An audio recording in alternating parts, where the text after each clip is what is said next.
Winter special गर्मा गर्म मक्के की रोटी नरम मुलायम, साथ में हो सरसों का साग पारंपरिक तरीके से, तो मज़ा ही आ जाए। बस विंटर स्पेशल रेसिपीज आप लोग के लिए एक नई शुरुआत। Hello everyone, welcome back to the channel. I hope आप सभी स्वस्थ होंगे, सुरक्षित होंगे, बहुत ही खुश होंगे। तो आज दिन है फ्राइडे का, और जैसा कि मैंने बताया सर्दियाँ बहुत ही मतलब बहुत ज़्यादा हैं। आज तो बिल्कुल धूप भी नहीं निकली है, हाथ पैर ठंडे हो जा रहे हैं एकदम।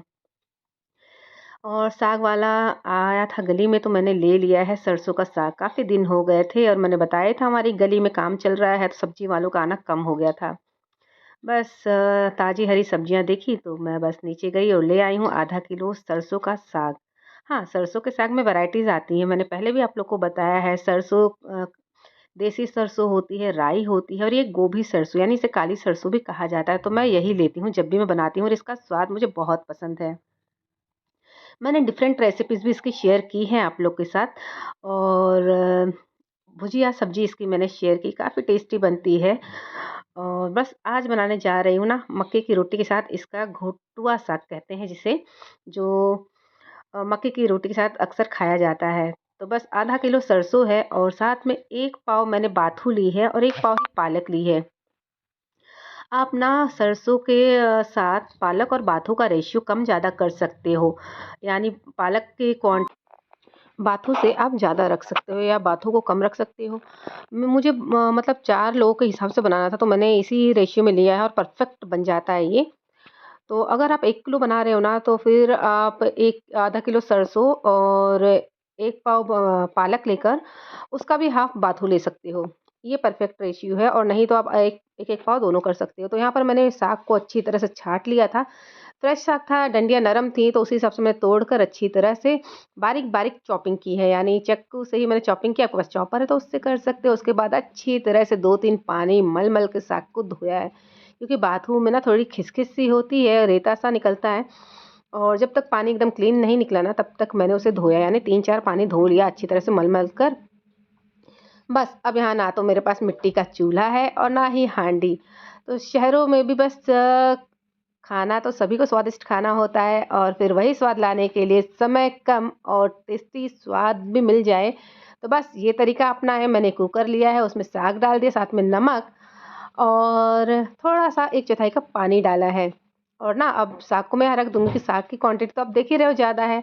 साग अब धीरे-धीरे गलेगा, और बाकी का साग भी मैं इसी में डालूँगी। बस 5 मिनट का समय लगेगा।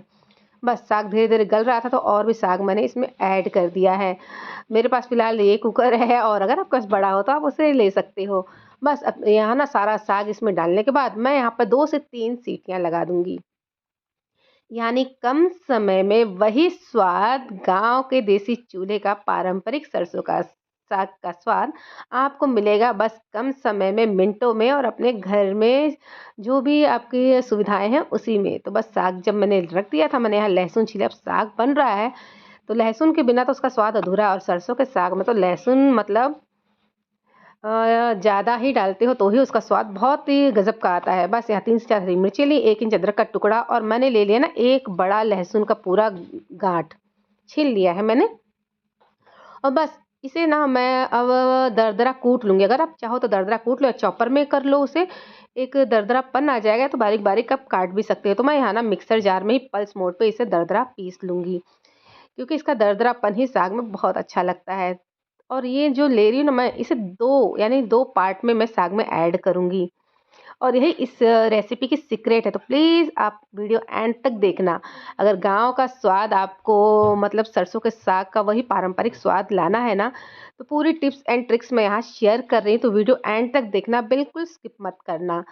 और बस यहाँ मिक्सर का जार उठाया मैंने, और अब सभी चीज़ों को मैं दरदरा पीस लूँगी। और मेरे साग में ना बस सीटियाँ भी लगने ही वाली हैं। और जब ये सब चीज़ें बनाते हैं ना, थोड़ा समय तो लगता ही है, और साग को जो साफ़ करने में, तोड़ने में, काटने में जो समय लगता है ना, वो बनाने से तो ज़्यादा ही लगता है। बनाने में उतना समय फिर भी नहीं लगेगा। और देखा जाए ना ट्रेडिशनल तरीके से जब हम साग बनाते हैं, तो 4-5 घंटे मिट्टी के चूल्हे पर साग को पकाया जाता है। फ़िलहाल तो हमारे यहाँ ना तो मिट्टी का चूल्हा है, ना ही उतना टाइम है। तो बस अब सिर्फ आधे घंटे में ये साग बनेगा बिल्कुल उसी टेस्ट यानी उसी स्वाद के साथ। तो बस ये ले लिए मैंने मठनी, ये लकड़ी की मठनी है देखो। ये तो सभी के घरों में होती है और नहीं है तो अगर आप वो पोटैटो मैशर या पाव भाजी मैशर जो आता है उससे भी आप कर सकते हो। तो 3 सीटियाँ लगाई हैं मैंने, ये देखो साग ना गल गया है। अभी आपने देखा था ना कितना साग था और कुकर में एडजस्ट भी नहीं हो रहा था और बस सीटियाँ लगाई, देखो गल कर ये आधा हो चुका है। फिर गैस का फ्लेम ऑन किया और साग को रख दिया मैंने और बस इसी मठनी से, हमारे यहाँ तो इसे मठनी कहते हैं, आपके यहाँ जो भी कहते होंगे प्लीज़ कमेंट्स करके ज़रूर बताना। तो बस मठनी से ही ना मैं इस तरह से अच्छी तरह से साग को घोट दे रही हूँ और बस धीमी आँच पे अब यही प्रोसेस हमें करना है। थोड़ी मेहनत करनी होगी ना, अगर टेस्टी खाना खाना है तो बस मेहनत तो करनी ही होती है। तो बस यहाँ देखो लहसुन अदरक को जो हरी मिर्च मैंने दरदरा कूटा था ना, अब इसे 2 हिस्सों में यानी आधा मैं अब यहाँ ऐड करूँगी और आधा मैं बाद में ऐड करूँगी। तो बस इसे यहाँ ऐड कर दिया है मैंने और इसका टेस्ट ना बहुत अच्छा आता है साग में।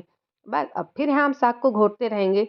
मतलब इसको धीमी आँच पे आप पकने के लिए छोड़ दो और ये पानी भी रिलीज़ करता है ना, मॉइस्चर रिलीज़ करता है और उसमें ना साग का वो टेक्सचर जो होता है ना, क्रीमी वाला एकदम घुटा हुआ साग, वो टेक्सचर आ जाता है और खाने में भी उसका स्वाद उससे ज़बरदस्त आता है फिर तो। बस अब मैंने यहाँ रख दिया है और यहाँ अब बस मक्की का आटा, आज ना नैतिक को स्कूल से लेकर आ रही थी तो रास्ते में ही चक्की है तो वहीं से मैंने आधा किलो मक्की का आटा भी ले लिया है। और मक्की का आटा जब भी लगाते हैं ना, तो बस यहाँ पर पानी गरम कर लिया है मैंने, यानी नरम मुलायम मक्की की रोटी फूली-फूली बनती है ना, बहुत लोग के प्रॉब्लम्स होती हैं कि मक्की की रोटी फूलती नहीं है या टूट जाती है, सही से बनती नहीं है। तो बस वही आपको मैं यहाँ पे टिप्स दूँगी कि किस तरह आप मक्की की रोटी को भी ना बहुत अच्छी तरह से बना सकते हो। छान लिया मैंने और जो मोटा-मोटा उसका निकला था ना छिलका, मैंने उसे हटा दिया है और 2 चम्मच मक्की का आटा कटोरी में लेके ना और बस उसे ठंडे पानी में इस तरह से घोल लिया है। अब ये घोल जो मैं घोल रही हूँ ना, ये है हमारी साग के लिए। एक्चुअली जब पहले मैं बम्बई में थी ना, तो यहाँ मुंबई का तो वहाँ का तो अलग ही खान-पान है, तो वहाँ ये साग ना मतलब वहाँ भुजिया तो बनती थी और अलग तरीके से हमारे गाँव के देसी तरीके से, लेकिन घुटवा साग नहीं बनता था। इसे घुटवा साग कहा जाता है हमारे यहाँ। तो बस अब ना ये जो मक्की का आटा था, ये मैंने यहाँ डाल दिया और इसे अच्छी तरह से मिला दिया। बस अब धीमी आँच पे इसे पकाएँगे। तो जब मैं दिल्ली आई थी ना, तब मुझसे जब पूछा गया कि आपको घुटवा साग बनाने आता है, तो मैं मतलब थोड़ी कन्फ्यूज़ थी कि घुटवा साग होता क्या है? साग तो फ़िलहाल बनाना मुझे आता ही था, लेकिन घुटवा साग का मुझे कोई अंदाज़ा नहीं था। लेकिन धीरे-धीरे कहते हैं ना, रहते-रहते एक जानकारी हुई और बस अब मैं इतना मतलब बनाती हूँ ना कि लोग उँगलियाँ चाटते ही रह जाते हैं। तो बस यहाँ नमक ऐड कर दिया है साग में। पहले हमने नमक डाला था ना, अब यहाँ थोड़ा नमक और ऐड कर दिया है। तो नमक आप उसी हिसाब से ऐड करना। बस यहाँ मक्की का आटा लिया, छान लिया है और उसमें थोड़ा-सा नमक डाला और गुनगुने पानी से बस अब हमें थोड़ा-थोड़ा पानी डालकर अब इस आटे को लगाना है, यानी इसे मलते हुए इसका एक सॉफ्ट डो लगाना है। इसका जो मॉइस्चर होगा ना, उसी से गरम पानी के जो हम गूँथ रहे हैं ना, मॉइस्चर से ही ये आटा सॉफ्ट गूँनेगा जितना और उतना ही आपकी रोटियाँ नरम मुलायम होंगी। तो बस यही ध्यान देना है आपको, आटे को ना मलते हुए गूँथना है। ज्वारी है बाजरी है, इसकी जब भी हम रोटियाँ बनाते हैं ना, तो जितना ही मलते हुए आप गूँथोगे ना, उतनी ही इन सब की रोटियाँ नरम मुलायम बनती हैं और फूली-फूली बनती हैं। तो चावल की आटे की रोटियाँ भी मैं इसी तरह से बनाती हूँ और एकदम फूली-फूली बनती हैं और बहुत ही नरम मुलायम। तो बस साग मैंने घोट लिया तो करीब आधे घंटे का समय हो चुका है। मैंने कुकर साइड में रखा है, यहाँ कढ़ाई गरम की उसमें घी डाल दिया है। और सरसों का साग है ना, फिर घी का टेस्ट तो बनता ही है। आप चाहो तो तेल भी ऐड कर सकते हो। तो बस यहाँ प्याज़, एक बड़ा प्याज़ लिया था, बारीक-बारीक चॉप कर लिया है और बस प्याज़ को हल्का गुलाबी किया और जो मैंने आधा रखा था ना लहसुन, अदरक, हरी मिर्च का पेस्ट, वो यहाँ डाल दिया है। अब साग है ना, लहसुन, अदरक, हरी मिर्च तो थोड़ा आपको ज़्यादा मतलब यूज़ करना ही होगा, उसके बिना ना इसका स्वाद तो फिर अधूरा ही लगता है। फिर देखो भून लिया था, गोल्डन फ्राई कर लिया है मैंने प्याज़ और लहसुन को। फिर यहीं पे मैंने मक्की का जो सॉरी सरसों का साग रखा था ना, अब कुकर तो छोटा है, नहीं तो मैं उसमें पलट दूँ, लेकिन यहाँ मैंने कढ़ाई में ही सारी सब्जियाँ पलट दी, यानी साग को पलट दिया है। हाँ, अब ये साग हमारा पूरी तरह से बना नहीं है, अभी इसमें लगेगा डबल तड़का, यानी अभी प्रोसेस बाकी है। तो बस यहाँ साग को अच्छी तरह से मिला लिया है और इसे देखो, इसे ना धीमी आँच पे फिर से पकने के लिए छोड़ दिया, यानी जितना ही ये पकेगा उतना ही स्वादिष्ट बनेगा। कहते हैं ना सरसों का साग जब भी बनाते हो तो छींटे आते हैं बहुत और देखो पूरी किचन की मेरी टाइल्स वगैरह पे छींटे आ चुके हैं, कपड़ों पे भी छींटे आते हैं। और कहते हैं ना, जब सरसों के साग बनाते समय कपड़ों पे छींटे आए और गैस की प्लेटफ़ॉर्म आपकी छींटों से मतलब गंदी हो जाए, तो समझ लो आपका सरसों का साग ज़बरदस्त बना है, यानी स्वादिष्ट बना है। तो बस यही कहावत है हमारे यहाँ तो। और देखो यहाँ पर फिर मैंने साग मेरा पक चुका था, मैंने साइड में रखा, यहाँ घी गरम किया फिर से, बारीक-बारीक लहसुन लंबे-लंबे टुकड़े में काट लिया और लंबे-लंबे ही अदरक के टुकड़े काटे थे, यानी आधा इंच। 2 हरी सूखी लाल मिर्चें डाल दी और गैस का फ्लेम बंद करके कश्मीरी लाल मिर्च ऐड की और ये ऊपर से मैंने डाल दिया है डबल तड़का। और ये बस 2 मिनट के लिए ढक दिया था और ये हमारा सरसों का साग हो गया है तैयार। और यकीन मानो, ये सरसों का साग ना जब भी मैं बनाती हूँ ना, तो 2 की जगह 3 से 4 रोटियाँ तो आराम से खा लेते हैं। और ये सरसों का साग अब तो हमारे यहाँ फ़ेवरेट हो चुका है, यानी सभी उँगलियाँ चाट-चाट कर खाते हैं। और देखो, ये मक्की का आटा मैंने लगाया था ना, बस 5 मिनट का समय, इसे ज़्यादा देर रखना भी नहीं है। बस ये आटा लगाते आप तुरंत इसकी रोटियाँ बना सकते हो और बिल्कुल भी नहीं टूटेंगी। मैं आपको यहाँ बनाकर दिखाती हूँ। लोई ली है मैंने इस तरह से, बस हल्का-सा सूखा आटा, मैंने गेहूँ का सूखा आटा लगाया है और इसे ना हस हल्के-हल्के हाथों से बेल लिया। और मक्की की रोटी ना थोड़ी-सी मोटी ही बनती है, तो बस हल्की-हल्की मोटी मैंने यहाँ बेली है।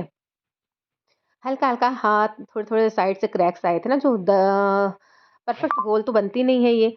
तो मैंने ना बस तवा गरम किया और रोटी यहाँ डाल दी है। बिल्कुल भी नहीं टूटी है रोटी, देखो बहुत ही अच्छी तरह से ये मतलब बन जाती है। और वो रोटी सिक रही है, तो यहाँ पर दूसरी रोटी भी मैंने बना ली है। अब जब हल्की सी ऊपर से कलर चेंज हो जाए तो बस पलट दो। बस, और एक रोटी बनने में ना ज़्यादा से ज़्यादा 3 से 4 मिनट का समय लगेगा आपका, ज़्यादा समय नहीं लगेगा। ये देखो, मैं अच्छी तरह से आपको यहाँ बनाकर दिखा रही हूँ, बिल्कुल भी रोटी नहीं टूटती है और कितनी नरम बन रही है ये देखो। एक तरफ सिक गया था ना जब ये, तो बस अच्छी तरह से इसको सेकने के बाद ना मैंने दूसरी रोटी तवे पे डाली और इसे गैस के चूल्हे पर ही मैंने इसी तरह से फुलाने के लिए रख दी। ये देखो, कितनी अच्छी तरह से फूल रही है और बिल्कुल भी रोटी टूटी भी नहीं है और एकदम फूली-फूली बनी है और एकदम नरम मुलायम।